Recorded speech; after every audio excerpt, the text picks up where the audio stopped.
প্রিয় দেশবাসী, আজ বাংলাদেশ একটি গভীর সংকটময় মুহূর্তের মধ্য দিয়ে যাচ্ছে। এখন পর্যন্ত আমাদের প্রাপ্ত খবর অনুযায়ী আওয়ামী লীগ, ছাত্রলীগ, যুবলীগের সন্ত্রাসীরা গুলি করে কুপিয়ে প্রায় 30-এর অধিক শিক্ষার ছাত্র জনতাকে হত্যা করেছে এবং দিন শেষ হতে হতে এই সংখ্যাটা কোথায় গিয়ে দাঁড়ায় আমরা জানি না।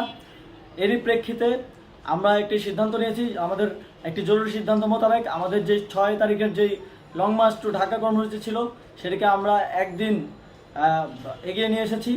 অর্থাৎ আগামীকাল 5ই অগাস্ট সারা দেশের মুক্তিকামী জনতাকে ঢাকার উদ্দেশ্যে রওনা হওয়ার জন্য আমরা আহ্বান জানাচ্ছি। যারা পারবেন, যাদের পক্ষে সম্ভব হবে, আজ রাতেই আপনারা ঢাকার উদ্দেশ্যে রওনা হয়ে যান। আমরা আগামীকাল সারা দেশের মুক্তিকামী জনতাকে ঢাকায় আসার আহ্বান জানাচ্ছি। বিশেষ করে ঢাকার আশেপাশে যে জেলাগুলো আছে, আপনারা দায়িত্ব নিয়ে মসজিদের মাইকে ঘোষণা দিয়ে যাদেরকে পাবেন সবাইকে নিয়ে ঢাকার উদ্দেশ্যে রওনা হন। এই লড়াই আমাদের জন্য একটি চূড়ান্ত লড়াই। আমরা চূড়ান্ত ঘোষণার জন্য প্রস্তুত, আমরা গণভবনের দিকে যাত্রার জন্য প্রস্তুত এবং সেই উদ্দেশ্যেই আপনারা সবাই ঢাকা আসুন। আমরা আপনাদের সবাইকে নিয়ে আমাদের চূড়ান্ত দাবি আদায়ে এগিয়ে যাব। আমি জানি না সমন্বয়করা আজকে রাতে বেঁচে থাকতে পারবে কিনা, কিন্তু আপনাদের উপর আমরা এই দায়িত্ব দিচ্ছি। আপনারা সবাই নিজ দায়িত্বে ঢাকায় আসবেন আগামীকাল এবং পরশু পরিস্থিতি বিবেচনা করে পরশু গণভবনের দিকে 4 দিক থেকে আমরা রওনা হব। আমরা খুব আতঙ্কের সাথে লক্ষ্য করছি যে ছাত্রলীগ, যুবলীগ এবং আওয়ামী লীগের গুন্ডারা পুলিশের অস্ত্র দিয়ে পর্যন্ত সাধারণ জনগণের উপর হামলা করছে। কিন্তু একটি সুখের খবর হচ্ছে, সারা দেশের বিভিন্ন স্থানে সেনাবাহিনী ছাত্র জনতার পক্ষে দাঁড়িয়েছে। আবার কিছু কিছু জায়গায় যেমন মিরপুর ও মোহাম্মদপুরে সেনাবাহিনী ছাত্র জনতার বিপক্ষে দাঁড়িয়ে গুলি চালাচ্ছে। আমরা সেনাবাহিনীর প্রতি আহ্বান জানাতে চাই, আপনারা এদেশের নাগরিক এবং আপনারা এদেশের নিরাপত্তার দায়িত্বে আছেন, এদেশের জনগণের যানবাহনের নিরাপত্তার দায়িত্বে আছেন। আপনারা দেশের পক্ষে এবং দেশের জনগণের জন্য কাজ করবেন।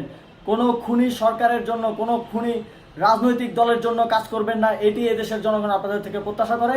আমাদের এই আন্দোলনে সম্পূর্ণ সমর্থন দিয়ে হয় নিরপেক্ষ থাকুন, অথবা এই খুনি বাহিনীকে, সরকারের খুনি বাহিনীকে প্রতিহত করুন, তাদেরকে যথাযথ শাস্তির আওতায় নিয়ে আসুন।